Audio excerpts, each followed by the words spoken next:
I remember back when I was in high school, I played high school football.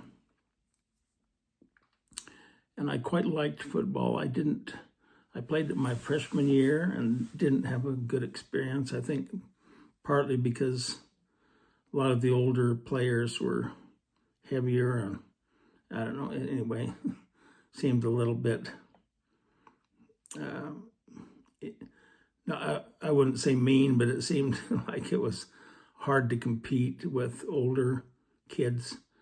So for that reason, I guess, at least I used that as part of my excuse, was I decided not to do it my sophomore year. My junior year, I joined back in and wanted to do it. And I really liked it. I liked it my senior year. I enjoyed playing football. I actually performed better in basketball, but I enjoyed football. The pleasure of excelling in football seemed more fun to me, more enjoyable. I don't know, basketball seemed to have a little stress attached to it, at least for me. I worried too much about things, I guess. I'm going to tell you a little bit about an experience I had playing football. This would have been during my junior year, so this would have been, say, anyway, I would have been about 16, 17 years old. 16, I guess. And going into my 17th year,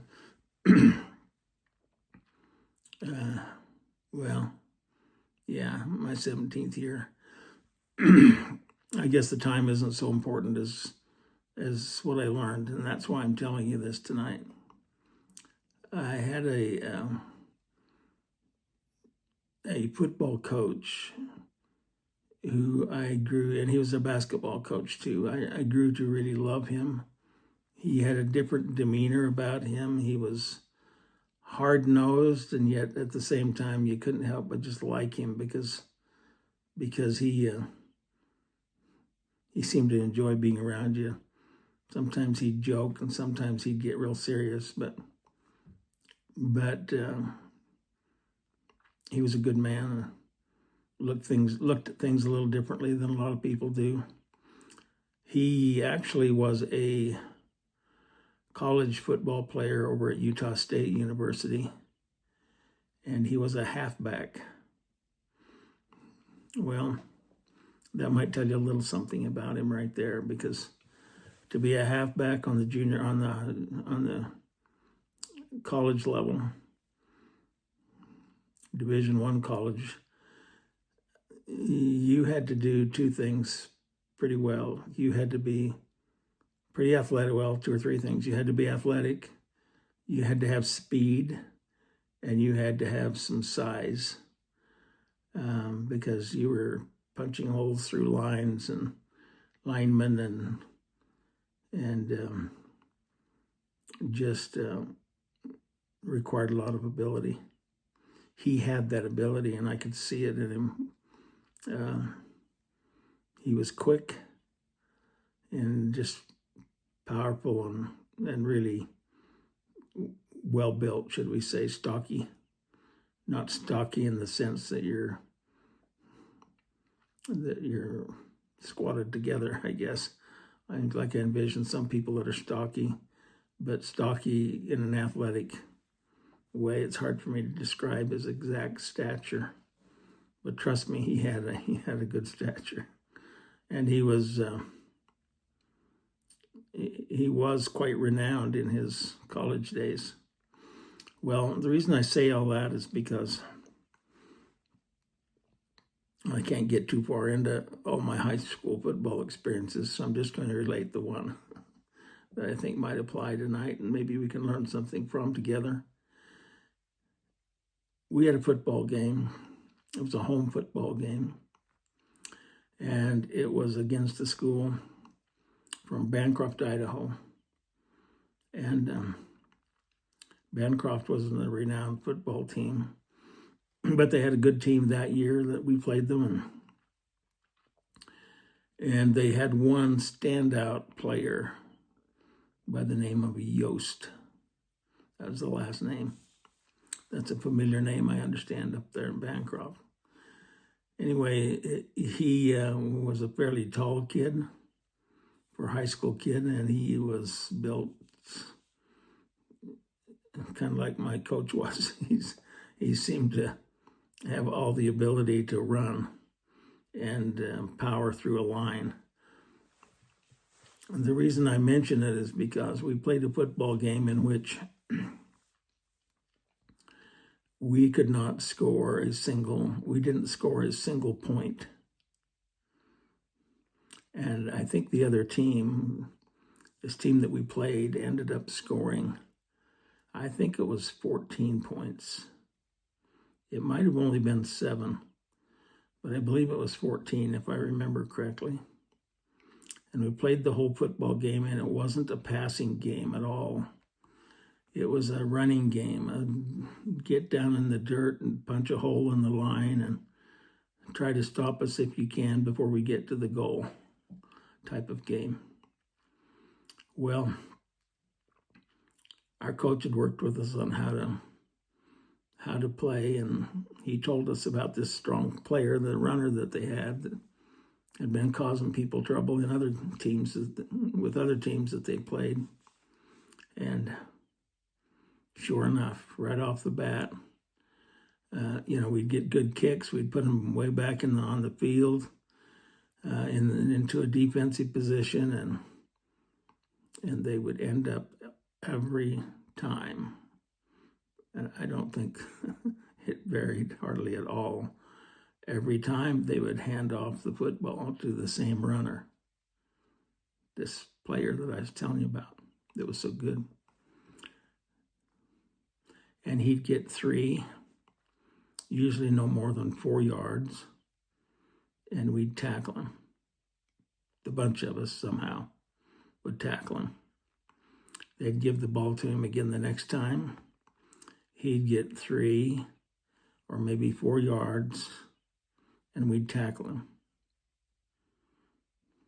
Now, you'd think they'd run maybe an end-around play or something, but they didn't. It was give him the ball, 3 or 4 yards, tackle him. Well, any of you that are familiar with football know that you can play the whole game that way and run off a lot of time off the clock and get a touchdown every time you get the ball, as long as you don't fumble it or turn it over. 3 or 4 yards, and down he'd go. 3 or 4 yards. Well, so after a whole trip down the football field with that, then eventually you get down to the end zone where they can punch it into the end zone. Who are they going to give it to? The very same player. We knew exactly who was going to get the ball. But for the life of us, we could not get off the ball in time to stop him from. Sometimes we'd hit him at the line of scrimmage, not just me, but others, and sometimes gang tackles or whatever, hit him at the line of scrimmage, and he was just big enough and strong enough that he'd drag you for a couple of yards, and then you'd go down and get the 3 yards that it took. Well, our coach, after 4 full quarters of that, and I do mean 4 full quarters,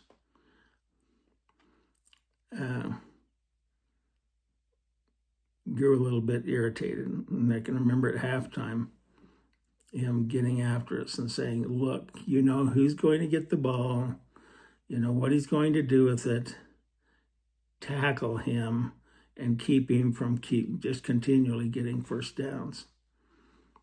Well, it was a good halftime talk, but it didn't work. Somehow, just the brute strength would make us, or we just couldn't do it. And so at the end of the game, I think in my mind it was 14-0. I don't know if there was turnover once or twice in the whole game, but that would have been about all. But we scored 0, and they scored 14, and they won the game. And after the football game,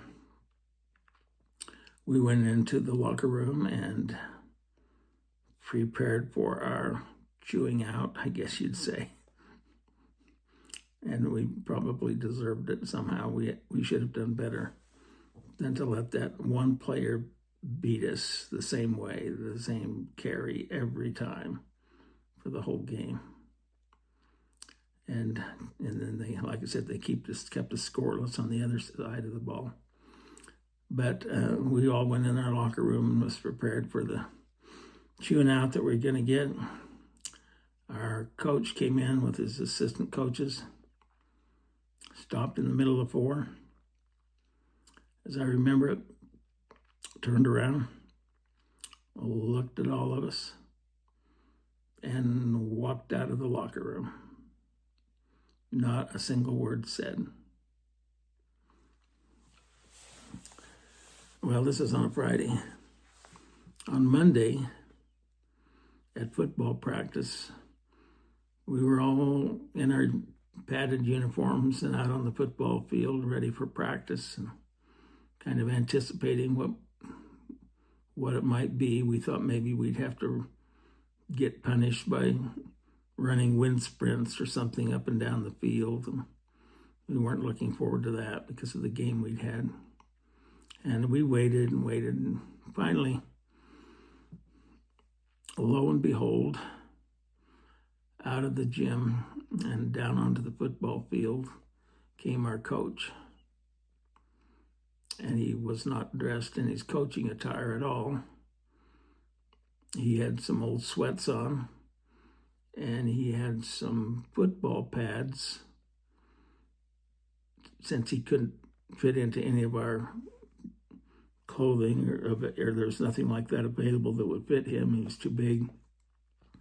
He strapped some football pads on his thighs and taped them there with athletic adhesive tape, wrapped them around his thighs. And then he didn't even put a helmet on or anything. And then he came out to the football field and he said, "My name is Yost." That was the name of the football player we couldn't stop. And he says, "This is a football game again." And we pretty soon figured it all out. He laid down just a few basic rules, which weren't much different than you'd have in a game. But he would have, and all he had on his side of the ball was a center and a person to hand him the ball. So I guess what would have been called a quarterback would take the ball from the center and then hand him, and then the quarterback would just turn around and hand him the ball, and he would run through what we called the one hole. That was the one right off the center, and he would do it to either side of the center. But we knew who was going to get it, and we knew where he was coming. He said, "Does this remind you of anything?" After he'd run it the first couple of times. And he said, and we were all just a little afraid, I remember. Anyway, he said, "I'm going to take this ball down to that football end zone down there, and I'm going to score. And if you guys don't stop me, you're going to run laps and do calisthenics for the rest of the night." And so, oh my, we knew we'd been through that before in training, and we knew we didn't want to do that. So we were bound determined that we were going to somehow stop him. So the whole football team, there was like having an opposing team with one player and somebody to hand him the ball. And he did the same thing. He would hit that line, and he'd get his legs churning and his body weight, and he'd make 4 or 5 yards, and somehow the whole team would gang up on him and bring him down, and he'd get up and do the same thing again, maybe get We were getting better at it. We'd maybe only get 3 yards, but he was taking us down the field all by himself, one player, albeit a big, good player. But he was about to teach us a lesson. And we went down and crossed midfield, and he was getting closer to the other end zone. And he was just taunting us every time we couldn't do it. We couldn't keep him from getting his yardage. He would just kind of taunt us, bring back the memory of the game that we failed in, and let us know that he was going to get the ball again and exactly where he was going to go, and that he would get his yardage. Well, we got across the half line, like I said, and down to where it was within about 20 yards of the other end zone, where if he scored, we were going to end up having to work, like do calisthenics the rest of the night. And I can remember we huddled and we decided we have got to stop him somehow. We've got to hit him high, we've got to hit him low, we've got to hit him in the middle with the whole team. We know exactly where he's going to go, he tells us, and we've got to stop him. And we hit him, and dang, we just couldn't bring him down. He was good and big, and he got within like 15 yards or 10 yards of the goal line, and we huddled again. And I'll never forget this one because we were just half mad ourselves now. Maybe I shouldn't even say half mad. We were going to get him one way or the other. Coach or no coach, we were going to get him. And we did. When he came across the line of scrimmage, one or two of them hit him high, another one hit him in the middle, another one hit him low, and everybody else piled on top. And when we got down, there was a pile of football players like you couldn't imagine. Well, we were all give out, and I think he was too. The coach, I mean, he was trying to teach us a lesson, and we finally stopped him on one play, but it took the whole team, and we piled on top, and finally got him stopped. What I remember about that is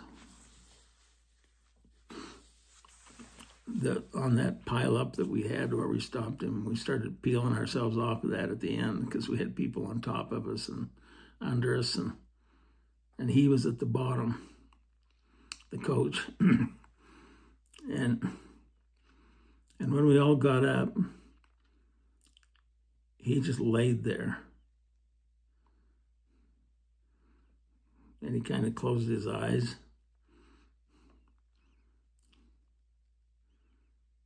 And then he opened his eyes. And then he looked down at his leg, between his knee and his ankle, and his back of his calf there. Somebody had bit him, and the teeth marks were still there, plainly. I'll never forget it. And he said, "Who bit me?" Well, nobody's going to own up to something like that. I know it wasn't me, but nobody's going to own up to something like that. So it was forever and ever, it seemed like. I mean, we eventually found out months later who it was, but nobody told. And he kind of called off the battle and eventually rubbed the teeth marks out of his leg and brought us over to midfield and gave us another talking to about how if we really tried to do something and we wanted to do it bad enough, we could do it. And we weren't going to have another 14-0 football game because he wasn't going to tolerate it. Well, it sounds like football talk, doesn't it? But it really happened. And I've never forgotten it. And I've thought back on it. what I've learned, what he was trying to teach, because I really respected him. He cared about the kids deeply. And what he cared about, I think, more than winning the ball game, though he might not admit it, but from what I knew about him, what he cared about is that if we had a job to do, we'd do what we needed to do to get the job done. And if it was tough, you'd rise to that level of toughness and do it. Not just keep folding over every time things went bad. Well, I've thought about that in connection with life in general, because sometimes trouble comes, and I think maybe this is what he wanted us to learn. Sometimes trouble comes, but if we don't face the trouble and rise up equal to it, the next time we get trouble, it's going to be worse than the first time. And the next time it's going to be worse than that. And trust me, he was a whole lot worse than the Yost kid we were assigned to stop. And that's, I think, what he was trying to teach, is that you have to raise your level of toughness to the toughness of the task at hand. You can't bend and fold. Somehow you've got to stiffen and push ahead, face the wind, however you want to say it. So I've thought several times back about that. It's been a lot of years now, but it applies to lots of things. I was raised on a dairy farm. I've told you before, and our dad taught us early on as we were working on the dairy farm, that when it come time to milk the cows, you made sure that you took the extra time that it took to get those last few, we called them strippings, out of the cow, to make sure that her bag was empty when milking time was over. And it took some extra effort. But if we didn't, we knew what we were going to get the next time we milked that cow. There was going to be mastitis to deal with. Well, mastitis in a milk cow is a lot of hard, creamy stuff. You can't even get it through her teats. And if you don't get it out, then her whole quarter gets ruined, and basically it ruins the cow. So we learned to take the extra time and rise to the level of getting it out when we were milking them, so that we didn't have to face a tougher opponent, like in the football thing, when we milked the cow the next time. Solve it when it's solvable. Don't let it get away from you. And the other thing that we sometimes think about is, like with, I think I told you a story once before, like language. I spent some time one summer with a bunch of boys that language was so much worse than mine was. And by the end of the summer, I was right in there with them. Then I'd find when I wasn't in that group, I would be maybe with my mother and dad or my siblings or in family gatherings or wherever, and I would all of a sudden let slip one of these words that I'd learned, picked up from these kids in the summer when I was working with them, and then it was a whole lot worse. It wasn't nearly as tough just using it around the kids, but when I got in the real world, it was tough. So there again, it's another one of those problems where if you solve it early on and don't get sucked into it, you don't have the problem to face later on. We had a gentleman and just down the road from us. My dad used to talk about him all the time, because he said, you just have try to have a normal conversation, and every third word was a swear word. And he'd just grown up that way. Well, it's kind of like the Yost kid getting 3 yards on you every time. You have to eventually rise to the level where you say, I'm not going to let that happen again, and then get it solved. people that are addicted to drugs or pornography, for example. Pornography, if it's a problem for a person and they don't get it solved, it burns those images into their mind to the point that it desensitizes them for anything meaningful, anytime after, and it's like throwing dirt onto dessert, because it just plagues you. And I've heard people talk about it. I've had a little brush with it myself. And I know enough to know that it isn't something that you want to spend any time with at all. Drugs the same way. Fortunately, I've never been around friends that have tried to get me to take drugs or whatever. But the more you hear about what goes on and the addictions that take place, I'll never forget a conversation that I overheard with a lady down at the hospital when my wife was getting operated on with her back. I had to park in a shady spot and wait in a hotel room once, and there was a lady that pulled up with her son next door. They didn't know my window was down, and they were talking, and it was just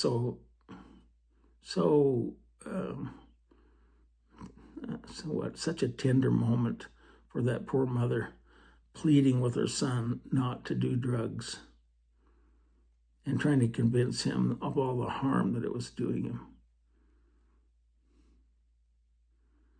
And he would always come back and yell and weasel out of it, and I don't know the inner workings of all that. But just what I heard during those few brief minutes made my heart ache for anybody that was taking drugs or that had gone too far down that road. So just like in the football, there's trouble. Yeah, there's trouble. All these other things that I've mentioned, there can be trouble if you don't take care of things. But you may as well deal with it right there and then, because just like that football coach that came out with his pads strapped on him, if you didn't deal with it in the game, should we say the game of life, if you don't deal with it in the game of life as early on as you can expect more trouble the next week in practice. Every day's a practice, I guess. So it's interesting how these little things that you do in life, if you stop and ponder and meditate on them a little bit, you start to see applications that are beyond just what you experienced. And I think those of you that have heard me talk about these 12 virtues that I always mention when I talk about charity, 12 manner of fruit, and how important they are, because I have a conviction of that now. I'm able to catch myself when I veer off of the path, when I'm supposed to be seeketh not her own is one of them, when I'm supposed to seek not my own, but I'm a selfish person. I always pay a price for that.